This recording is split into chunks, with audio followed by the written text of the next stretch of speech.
everyone! I am so excited to show you how I've created this golden pirate glam skull using products and accessories from Spirit Halloween. I'm really proud of how this concept came together.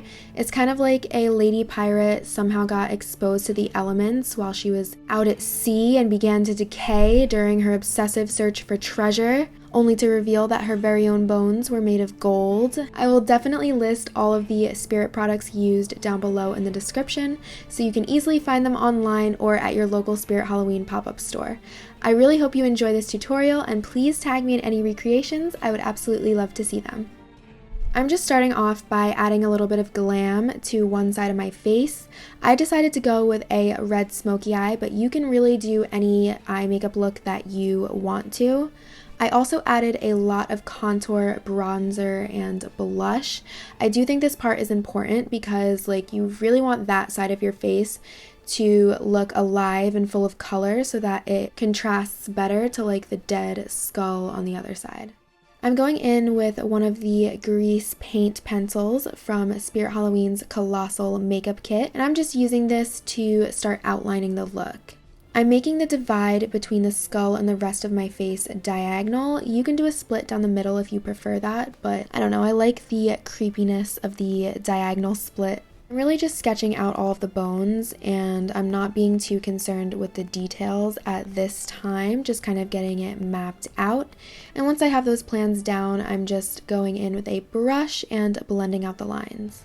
Before I go any further, I'm quickly wiping off my lip moisturizer and covering my mouth in concealer. I'm going in with a brush and more grease paint from the kit, this time using a bit of a darker brown shade.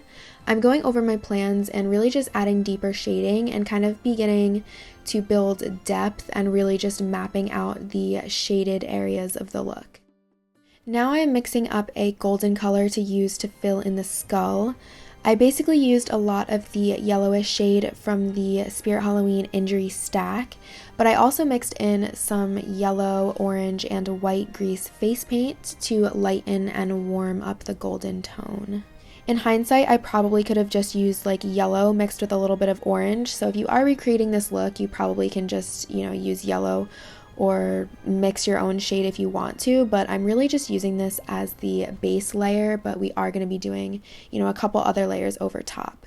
Once the grease paint is all placed down, I like to go in with a fluffier brush and really just buff it out and buff the shades together to blend out all the lines. Now I'm going in with an even darker brown shade. I just mixed together some of the brown and black grease paints from the Colossal Makeup Kit. I'm adding a lot of shading around the bones as you normally would with any type of skull makeup look, but I'm also being sure to add a lot of dark shading right along the split on my face, on the skull next to where the line on my skin is. It's important to add shading here because it gives the illusion that the skull is kind of beneath the surface of the skin. Once I'm completely satisfied with how I've laid down the first layer of the skull, I go in with a lot of loose setting powder to really just lock in that base. Now that the grease paints are fully set, I'm going in with some dark brown eyeshadow to really start deepening the shadows and defining the lines of the skull. I'm shading all along my jawline and also filling in some of the dark areas between the bones. I'm also adding shading on some of the bone surfaces to give the illusion of an uneven surface and give the look of texture basically. You can see I'm starting to shade a little ridge around the eye socket and some shading in the cheekbone, basically just to give the illusion of the uneven surface of bone. So like I said, the last layer was the base layer, and now I'm just using the eyeshadow to really just go over all of those shadows and build up the pigment and just get those deep dark shades laid down. Basically, like I said earlier, this pirate girl's face got torn off, revealing her golden bones. So for the illusion to kind of have depth, you kind of want to make it seem like the bones are beneath the surface of the rest of the face, so it's really important to add all of that shading in there. Finally, I'm going in with black eyeshadow and really just blending that into the shadows to give it, additional depth. I'm basically using these eyeshadows to add the deep dark base of the shadows for this look, And I am going to be going back in with face paint, of course, and adding all of the highlights and stuff. But for now, I really just want to get that dark base. So at this point, I'm being a bit excessive with the shading. Of course, I'm also using the eyeshadows around my eye to fill in that eye socket. Now I'm blending out some of the brown shading with a deep yellowish tan eyeshadow, basically like a matte golden color, and I was just using it to kind of just blend out the shading and make the skull even darker. But in hindsight, this is probably unnecessary because I am about to go over it with face paint, but like this is just my artistic process, so we're gonna go with it. So as usual, I overdo it with the shadow and shading, so I actually did go back in with the golden face paint mix and add back in some highlights and definition to the skull. It was actually at this point that I went into full artist mode and continuously went back and forth with like various shadows until I was happy with the results. Now I'm taking some time to add in a bit of detail work and really start defining certain areas. I like to add a light border around the nose and then kind of shade it with dark around it to give a little bit of the illusion of like a ridge around the nose and give it like a little bit of a more realistic touch, I guess, even though it's not hyper realistic. But a lot of this is just like my own stylistic choices, and you can choose to do your skull however you want to.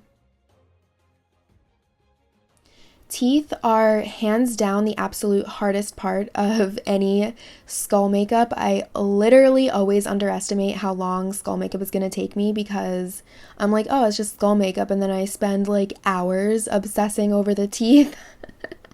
So, you can simplify them if it's easier for you or, whatever you choose to do, or you can spend a lot of time staring at a reference and trying to perfect it like I am here.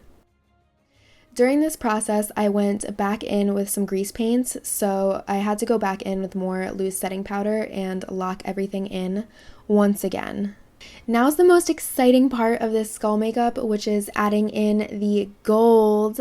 I'm using Spirit Halloween's gold cream makeup, which is really, really beautiful and shimmery, but it dries down like dry, so you don't have to set it.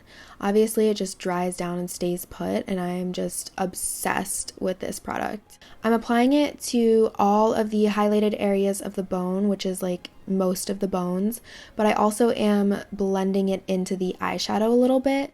So basically, when necessary, I did go back in with eyeshadow here and there because I wanted to kind of blend the eyeshadow in with the golden shimmer so that it gave the illusion of, a shimmery gold skull just being like underneath a shadow, and it wasn't like just matte eyeshadow and then shimmer right next to it. You kind of have to, blend the transition, get that smooth effect.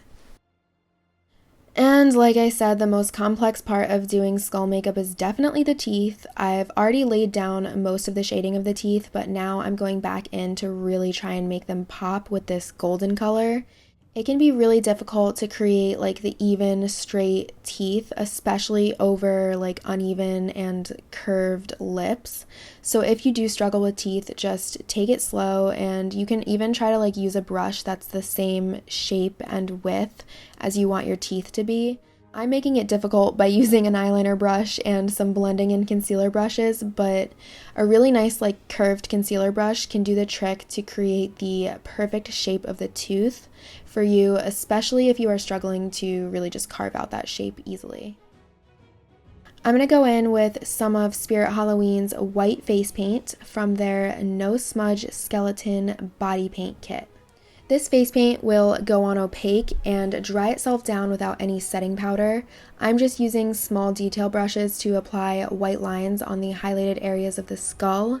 I'm adding highlights to various areas of the bone, which kind of just develops the illusion of the textured surface, like I mentioned earlier. The white highlights are really like, there's not necessarily a rhyme or reason. Like, I'm adding them to, the ridge around my eye socket and, certain highlights of the bone, but you can kind of add them, wherever you think the bones might catch a little extra light. And if you need it, you can Google like a picture of a golden skull and use that as a reference, or you can just use my look as a reference and just, put the white highlights where I'm putting the white highlights. I'm sort of doing the white pretty like randomly and a little bit messy on the teeth because I didn't want the teeth to look like perfectly even shiny teeth. Like this girl is a pirate, like her teeth have been through some stuff, okay? I wanted it to look more like natural and a little bit imperfect. And as usual, a bit of back and forth is always necessary. It's the artistic process. I will take this time to tell you that I do have a longer video tutorial where I go more in depth with how I draw a skull on my face with makeup. It can definitely be confusing if you are unfamiliar with the actual bones of a skull especially, but you have complete control and power to simplify this skull if that's what you prefer. I just kind of wanted to give mine a little bit of a creepy-esque look, so I wanted it to be like a little realistic. Once I finally finish the skull to my satisfaction, it's time to take my hair down and move on to the skin border.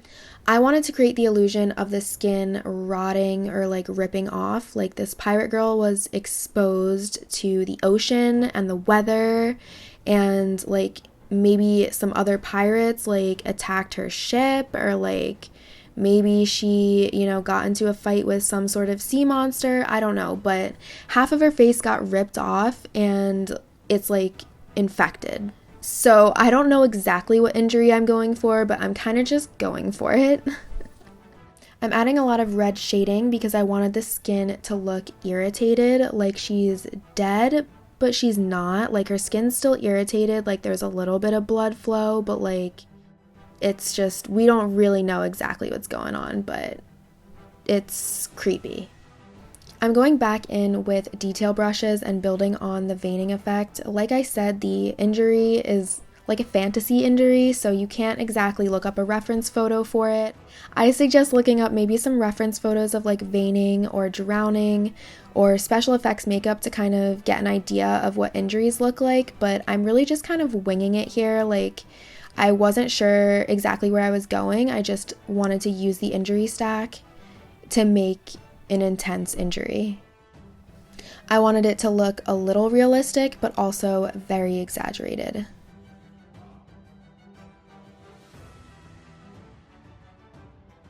Once I put down all the red veining and shading, I'm setting it with translucent powder, and then I'm going in with some of the matte golden color to add yellowish bruising around the red. At this point, I wanted to finish up my glam eye, so I am now using red eyeshadow and dragging it down underneath my eye, and then doing like a similar drag shading above my eyebrow, kind of like you would with a clown, but it sort of also gave me pirate vibes, so I decided to do it for this look as well. I'm blending out the red with some of the yellowish tan shade, and then going back in with the gold cream makeup to add some golden shimmer within the red. Over top of the golden shimmer, I wanted some golden glitter, so I'm using Spirit Halloween's gold eyeshadow, which is basically like a pressed glitter gel. I'm carefully applying it over top of the golden areas on my eyes, as well as the inner portion of my lid. And now I'm going back to the skin injury and adding some highlights in between the veining. You can also probably tell that I added in a few cooler shades to kind of like make the injury a little bit less warm and irritated looking and a little bit more decayed, drowned zombie vibes. Once I'm satisfied with the skin injury once again, I'm going back to my glam eye and finishing it up with some killer liner using the double-sided liquid eyeliner pen from Spirit Halloween. Before I add in the last few finishing touches, I'm putting in a white contact into the dead eye. Finally getting into the last little details of this look, I am using Spirit Halloween's Black Premium Liquid Makeup. This is a liquid black face paint that is perfect for fine line and detail work. I'm using various small eyeshadow brushes to apply this black along the darkest shadows within the skull. I'm filling in the edge of the eye socket and the shadows between and around the bones as well. And like I keep saying, it's super important to shade around the edge where the skull ends and the skin starts. I'm using the black face paint to really define that diagonal line.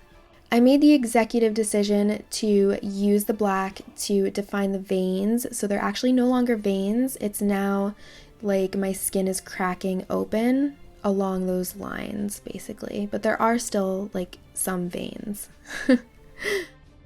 Finally, adding on these stunning eyelashes from Spirit Halloween, which has a top and bottom set, which I love. I quickly applied some mascara over top, and now I'm moving on to getting dressed. Once I changed into this gorgeous Lady of the Seas costume dress, I quickly realized I needed to add some makeup onto my neck and chest. I really love to pair skull looks with contoured collarbones because it is so much easier than drawing like the bones on the chest. So I'm using the injury stack to basically just start contouring like my collarbones and my neck a little bit. Very similar to the veining that I did, I was going for more of like a messy, bruised, and like irritated effect. Her skin is like slowly kind of rotting off of her bones. And once I finished shading with the yellows and reds from the injury stack, I set all of that with loose setting powder. I'm also going for a messy look with my hair because I cannot stand dealing with my hair, and pirates have messy hair. The beach waves are perfect for this half-dead pirate girl. She has been out to sea for way too long. Honestly, I just let my hair dry, and now I'm adding in 2 thin, long braids on each side of my face. Anyways, I added some golden highlight to my collarbones as well. I kind of got distracted with my hair and forgot to add the highlight, but the golden highlights are extremely key. It is time for my favorite part of the video. We are about to accessorize. I had so much fun with these pirate costume pieces and accessories from Spirit Halloween. First, I had to stick on these nails because they perfectly match the look, and I'm also putting on these super cute piratey gloves. Once I got to the jewelry and put on my necklace, I realized that I could not put on the super cool rings over the super cool gloves, so I had to say goodbye to the gloves, but I still included them in the video because they are so adorable. I added some golden treasure to my hands and my ears, and then finished off the look with this beautiful pirate hat. I'm also showing off a couple of my other favorite Spirit Halloween pirate props, like this awesome machete type thing. I really hope you all love this finished look as much as I do. Huge thank you to Spirit Halloween for working with me this year. Their beautiful costumes inspired this creepy golden pirate zombie creature, and I think she is absolutely stunning. And it's perfectly creepy enough to freak people out and still impress them with your artistry skills. I hope you all have a scary, scary fun time this Halloween season. I love you all so much, and as always, thank you for watching, and I will see you in my next tutorial.